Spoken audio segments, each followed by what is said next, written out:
Ազգային ժողովի բացօթյան նիստի օրակարգում այսօր միայն մեկ կետ կա՝ ամանորյա բարձր տրամադրություն։ Պատգամավորների ու լրագրողների փոխարեն փոքրիկներն են բոլոր խոսափողների մոտ հեքիաթների հերոսները։ Ձմեռ պապին օգնում է նվերներ բաժանել ազգային ժողովի նախագահը։ Բալիկներին ամենակարևորը կապույտ երկինք, խաղաղություն։ Նրանց ծնողներին առողջություն, հաջողություններ, որ բալիկները ունենան ուրախ մանկություն։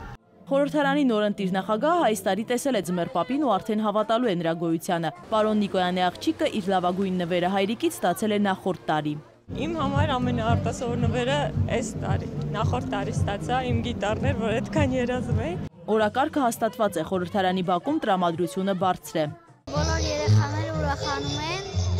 նվերներ են բաժանում երեխաներին։ Ես ուզում եմ, որ շատ լավ անցկացնի նոր տարին եւ լինի ուրախություններով լի տարի։ Թեկասրտեր, չար նախանձով, դառնան բարի ուներով եւ ուրիշի ուրախ կյանքով, խանդավառվեն այդ գիշեր։ Պետք է ժողովուրդ ազատորեն կարողանա մտնել իր մարմիններից իր ընտրած, ըստ որում իր կողմից ընտրված մարմիններից մեկի տարածքը եւ այսպիսի միջոցառումներին գա ուրախանա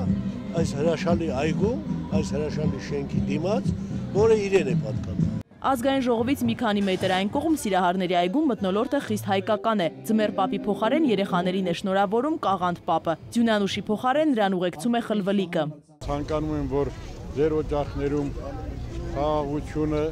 համեստություն, փոխադարձ հարգանքը, թագավորի միմյանց նկատմամբ, բնության նկատմամբ սեր։ Ես Արեգ խլվլիկն եմ, ինձ հետ լինելու են նաև մյուս 11 խլվլիկները, Կաղանդ պապը ունի 12 խլվլիկներ։ Ձմեռային փառատոնը մեկնարկել է Հանրապետության հրապարակից, տոնական շարժաբեմեր, պարախմբեր եւ նվագախմբեր, մրցույթներ ու սիրելի հերոսներ։ Ձմեռային փառատոնի միջոցառումները կտևեն մինչև դեկտեմբերի 27-ը եւ կավարտվեն Ձմեռ պապերի մրցավազքով։ Իզաբելլա Հովհաննիսյան, Միլենա Պողոսովա, ժամը լրատվական։